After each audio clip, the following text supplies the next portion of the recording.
And a very warm welcome to this masterclass with Esethu Cenga and Tshepo Bhengu. We are so lucky to have the two directors of Rewoven. They are funded by E Squared and are part of the Allan Gray Orbis Foundation program.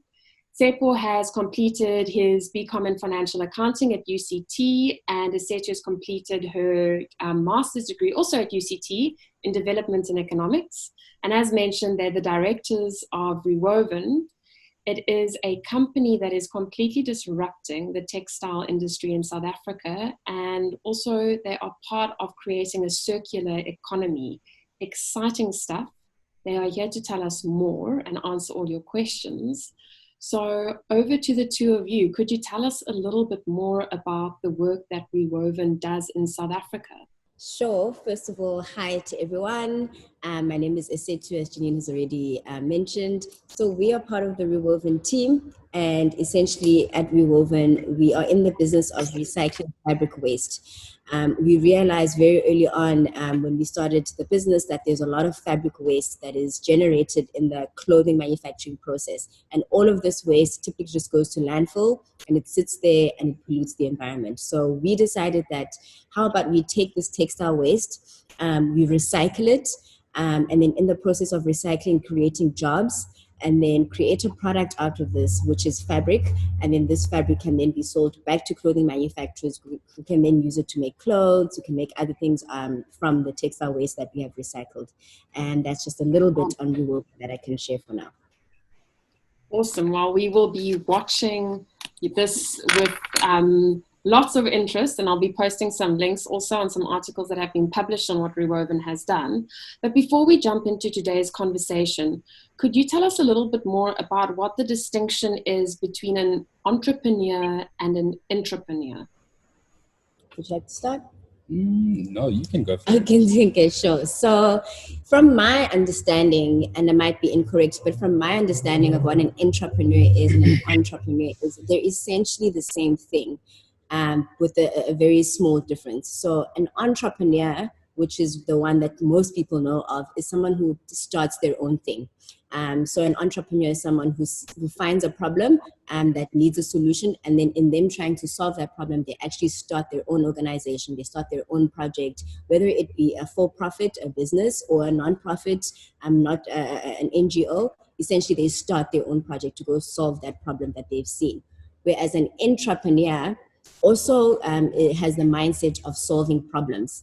But the distinction between them and an entrepreneur, so this is an intrapreneur, is that they solve problems within an organization. So, for instance, if someone is working for a corporate, we can call it company A, if you're an intrapreneur in that company, you're someone who has the mind of an entrepreneur, someone who wants to solve problems, someone who wants to create value, but you're doing that within another organization.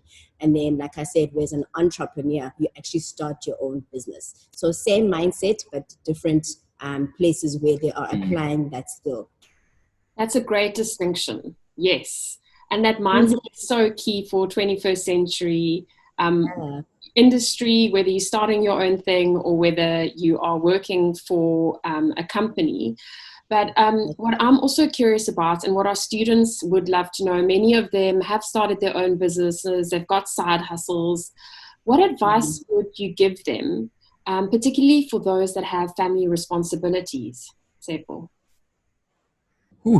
Not an easy one. Yeah. And everyone's situation is not the same. So that first and foremost is the most important thing to understand, that not everyone's situation is the same. So not one size fits all.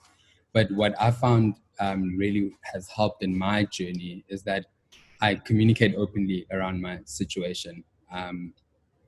And I have a really good understanding as to what I'm comfortable with in being able to give back to my family and being able to be of support to my family, but also in making sure that I'm also building my life so that I can move forward and be able to bring others with me. If you have the intention, I think then you've already completed most of the work. You can do what you can with the means that you have. I like that answer. And maybe just to add a little bit on my side, it's also just being patient with yourself. Sometimes, when we have a dream, I want to start a business, I want to be an entrepreneur, you feel like that needs to be done now. But it can be a journey. And I think that's how entrepreneurship generally is. It's a journey. So maybe it doesn't start with you being an entrepreneur now. Maybe it starts with you working in an organization, being an entrepreneur, working for another company, learning the skills of how to solve problems, learning the skills of how to find target markets. And then after that, then maybe you can start your own side hustle while you're within, still working within another organization, kind of using those skills that you've learned to have another business on the side. And then after a while, then you can eventually step out of the company that you're working in once your side hustle has grown, and then you can take it as your own project. And so instead of doing everything quickly and doing it now, it's kind of a journey, and you're still moving towards your goal, but you're doing it in a more risk-adjusted way, and in a way that will allow for you to still be able to support your family, but to move towards the goal that you want to at the end of the day. So that's just something that I guess also I would remember, is just to be patient with yourself. You'll get to the goal, but the how you get there might change, or it might be different from what you would like it to be. So important, yes, that how. And yes, entrepreneurs are special snowflakes, right? It takes a very specific type of personality. It takes a lot of resilience. Can you tell us, in your experience, what do you think are the most important hard and soft skills for an entrepreneur to have or to cultivate? One thing that has been the driving force for me is remain curious. If you are curious and you want to find out more, the possibilities are endless. Don't fall in love with the solution or the idea that you've created. By being curious, you've fallen in love with the problem. So you will continuously work to find different ways to solve the problem. So be curious, ask questions, get out the house. Don't sit at home and read reports and news reports and feel like, then go out there and speak to people. Get comfortable with speaking to people of all different walks of life, from top executives down to people, blue collar staff who work on the ground. Those people have the most knowledge, information that can actually help in driving you, whatever ideas you may have forward. Hard skills. It's such a difficult one because I think communication stands as like the most important thing. Being able to communicate, firstly within your team, understanding how it is that you communicate with people to get the best out of them, and understand, and being able to communicate your emotions is also a really important thing, because the people that you work with, you guys grow really close. You guys go through the extremes of good times and the extremes of bad times. So just being able to communicate within your organization and obviously externally, having that ability to professionally communicate in the marketplace. Communication, what else? And I think just staying organized.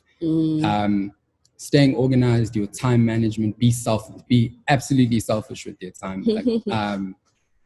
And remain accountable to yourself, especially when it comes to your time and the things that you want to do and when you want to do them and how you want to do them. It's really important to create a good impression, especially as a small business owner. When you are building this business, it's so important to make sure that you do something that you yourself can be proud of. Do meaningful work and take pride in what you do. I think, you just sparked an idea for me just to contribute, which would be a lot of what the entrepreneurship landscape is like, is that it has to do with people. Everything has to do with people. And a lot of the work, like Tshepo was saying, go speak to people, getting comfortable with people, communicating with people in your team. It's very, very people centered. And I think also network. That's an important skill, building relationships and being able to build networks. I think a big part of starting a business is being able to find those resources and other people that can help you develop your dreams. So Yeah, be comfortable in getting to know people, in getting to speak to people and forming relationships with people, because a lot of the times those are the people that are going to help you either as a supplier, either as an investor, or eventually join your team in somehow. But people are a very big part of the entrepreneurial journey, and getting comfortable with speaking to people. Yeah. Wow. You've mentioned some really golden nuggets here, which we will also summarize in the workbook for you. Fantastic. I don't want to repeat it. I'm going to ask a question that's a little bit harder to answer. I think we probably need a 2 or 3 hour workshop for this. But just in brief, we had to helicopter out it a bit and look at it from a macro level. How would one start and set yourself apart? How would one, particularly setting yourself apart? In our philosophy here at Rewoven, and something that we've seen in other businesses that are sort of our peers and who've found success, is that understand your customer. Have a complete understanding of who your customer is, how it is that your customer communicates, how it is that your customer behaves, how it is that your customer spends money. Have a great understanding of who your customer is and the things that make up your customer. Following on from there, have a great understanding of your customer's pains. I can't stress this enough, because this is where the money is actually made. This is where the business is actually built, in the understanding of your customers' pains and the conditions in which those pains exist. So there, now I'm speaking about the market conditions, the business environment, and also just listening attentively to pick up like the small nuances of what it's like within that organization when you speak to somebody. Those things are really helpful in how it is that you go about shaping the solution or the product that you are creating for whatever market is out there. And especially when you're developing a market, you also just be patient. Be patient. Even if you're not developing a market, actually, like you have to be patient. You have to take the time to completely, fully understand your customer, because that helps in it. It's basically like 90% of the work, because after that, then you're just shaping your own business solution to make sure that it meets that person. I agree with that. Something that I would add is that focusing on your why. So as a small business or as a startup, you're not like a big corporate. You don't have 10 years of, reputational history and track record and all of that. Nobody knows who you are. And some of these bigger companies are your competitors. So share why you're starting this company. A lot of people connect with the story, they connect with the passion. So for instance, if you're starting a company that's based in the community or solving a problem with the community, make that part of your story. This is the problem that people are going through in this community. I'm from this community and this is why I want to solve this problem. Put that out there and it will get people to support you and to support your cause. So that's just the only other thing I would add. And I think with speaking about connecting with the customer, a lot of the times entrepreneurs come up with an idea and they say, okay, cool, this is what I think should happen in the market. This is my solution. This is my idea. And then they just go and do it. A lot of the times it fails because you haven't gone to speak to the customer who's actually going to be paying for this idea. So it's just your idea until you've confirmed it with your customer and they actually say that, yeah, this is a problem that I'm facing and I think your solution would help me. Then you have a product, but never just come up with an idea on your own and just do it without actually speaking to your customers and the people who will be buying your product, because that's where your money is coming from. So as Tshepo has said, you can't stress it enough. Understanding your customers and doing a lot of research on your customers and with your customers. Yeah. So the takeaway is market research is key. And like you said, that's one of the biggest mistakes entrepreneurs make initially, is that they don't do the necessary groundwork and research. But what are some of the other common mistakes that entrepreneurs make at the beginning, apart from not doing enough market research? Just also follow on from what Esethu's spoken about. People just chase the money. Yeah, it's not sustainable if you just chase the money, because in just chasing the money, you close yourself off to so many other possibilities that your business could realize. Maybe not now, but in the future. So chasing only the money and only focusing on the finances, it hinders you in building a complete business and being able to articulate a complete picture, like Sethu's spoken about the why. The second thing I'd say is discounting the power of relationships. Yeah, just I've seen it so many times where people have sort of not really taken the most important elements of why it is that they do what they do. And in losing that, you just can't build a business without relationships, and being afraid to collaborate with other businesses, being able to collaborate with other organizations, and being able to find shared value. I think a lot of the time people just want to focus on what can I get out of it? What can my business get out of it?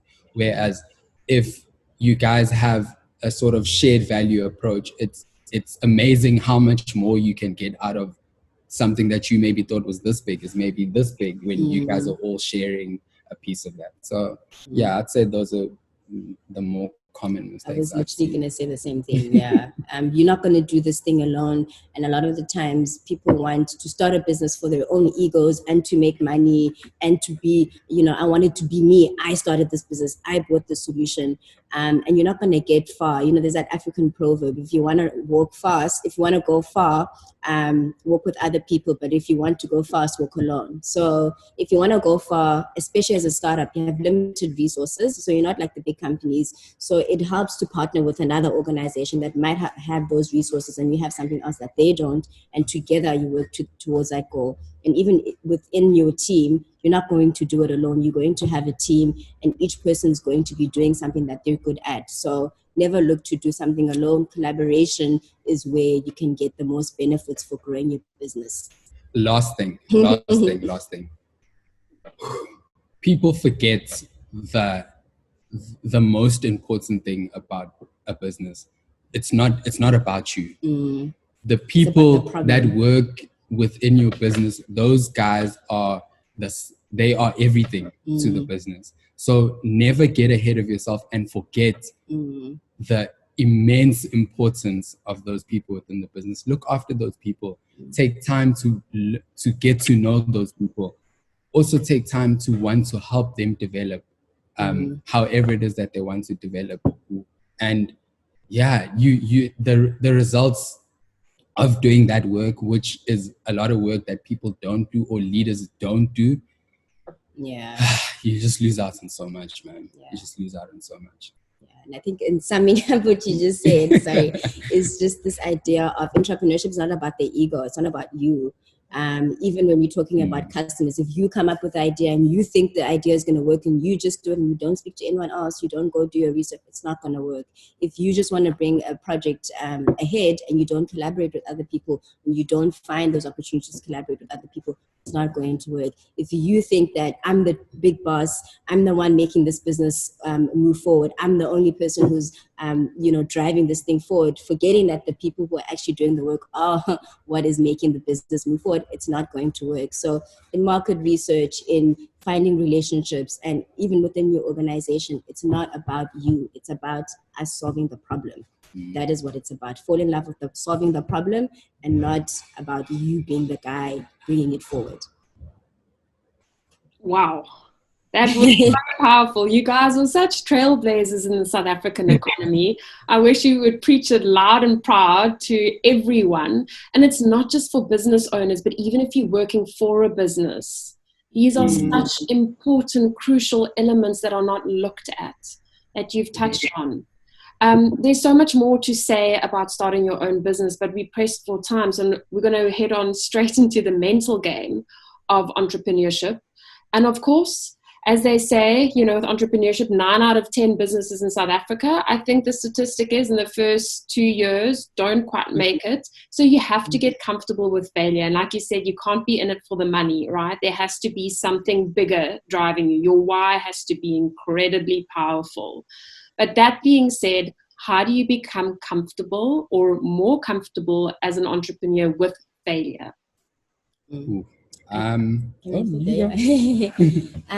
think the first thing is to not look at it as failure the way we think of failure. So we think of failure as this undesirable state. You don't want to fail. It's an embarrassment. It's, you know, it's just something that you don't want to end up being, a state that you don't want to end up being. And I think we mustn't look at failure as this undesirable thing, because failure can, and the moment you change your perception of what failure is, then you become comfortable with it. Because in entrepreneurship, you're probably going to fail, I'm going to tell you that. At a number of things. There's a lot more no's and failures and rejections than there are yeses. So it's part of the game. We have to get comfortable with it. And I think the way to change the perception of what failure is to say it's an opportunity to learn. You know, it's not really failure, but it's an opportunity for me to improve on something that I might not have been able to improve on before. It's an opportunity for me to learn something that I didn't know before. And that's the main thing that I think the main way to look at failure is that it's a learning opportunity. And I also think that the moment you see failure as this undesirable state, it really limits you, because failure is it makes you not want to try. You know, the moment you think that there's going to be failure, then you don't want to try, then you don't want to pursue the other opportunities that are there. But if you look at it as like, oh, you know, that's an opportunity to learn, then that kind of opens your perspective to not see it as this undesirable state. But now I want to go learn that opportunity. Even if I fail, I will learn something. Now you want to pursue other things. So I think that would be how I would approach it. Just change the way you look at failure. It's not really failure. It's just an opportunity for you to learn. Yeah. Just to also add to that, be driven again by the curiosity. When you're driven by your curiosity, like Esethu said, failure or rejection, it's an opportunity to learn. And then the last thing I'd say is validation and self-worth, they need to come from within. Everything needs to come from you. Entrepreneurship really exposes some of the maybe ugly or maybe, I don't want to call them negative, but the things maybe you don't want to look at within yourself, and maybe in the way that you show up. So just know that it comes from you. Everything comes from you, and you are capable if you believe that you are. Yeah. And luckily in South Africa, there's lots of support systems and resources to tap into as an entrepreneur, because it is very much celebrated. So I would also add to that and say support is essential. Yes, definitely. And tapping into your networks for that. That being said, often rejection, as you mentioned, is a part of the game, right? It happens. How does one deal with rejection? What would be your advice? I think 2 ways. I think the first way is to use it as motivation. That's kind of how I use it. Cool, you told me no, you've rejected me, you've told me there's a failure, what can I improve on? Because it means that there's something that I can do to improve on when I'm taking this idea to someone else, or when I'm trying again. A lot of the time when we do something, they say practice is how you become better at it. And so a lot of the times, in a weird way, the more you fail, the more opportunities you have to fix something, to perfect it, to look at something in a different way. So use it as motivation, as, oh, okay, I failed here, but okay, I want to improve this next time. And then if you fail again, there's something else to improve on next time. There's always something to fix. And in each of those iterations, you're getting closer and closer and closer to your goal. So the more you fail again, the closer and the more opportunities you have to actually learn and fix and grow, and getting closer to what it is that you're trying to get to. And then the second a way that I would say I would deal with rejection is sometimes when there's rejection, it's a sign that you're going the wrong path and that you just need to go towards something else. So that's sometimes another way to look at it. Sometimes we get so disappointed when something that we had an expectation to do doesn't actually happen and we've been rejected. But maybe you weren't meant to go that path. Maybe that's just a sign that you need to go explore another opportunity. So that's also another way to get over rejection. And then the last thing that I personally do is to believe, and Janine actually had taught me this, is to believe in your own innate ability to overcome challenges. And what I also do is I'll look at, in my life, just when I was young in high school and university, I look at all the challenges that I've had during those times. And if you're looking at it now, you've overcome all of those challenges. Every challenge that you've had before in the past, you have overcome it. You are here now. So as much as this is a challenging opportunity that a position that you might find yourself in, this too also is not permanent. You will also overcome this as well. Just like you've overcome all of the other challenges and all of the other rejections before in the past, you will also overcome this. And so that is also something to remember when you're in the grits of the feelings of negativity and low self-worth, rejection, is that I've gotten over this thing before. I've gotten over challenges before. I'll be fine. I can see you two writing a book called Reweaving the South African Textile Industry, because you have so much wisdom and knowledge, and it is remarkable, really, really. Not just the mental aspect, but also, the ins and outs of entrepreneurship in South Africa. So thank you. That's wonderful, wonderful advice. Tshepo, I'm going to head over to you, seeing that you touched on this previously. How does one regain your confidence after a setback? With Janine. Just joking. But Janine does help. In regaining your confidence,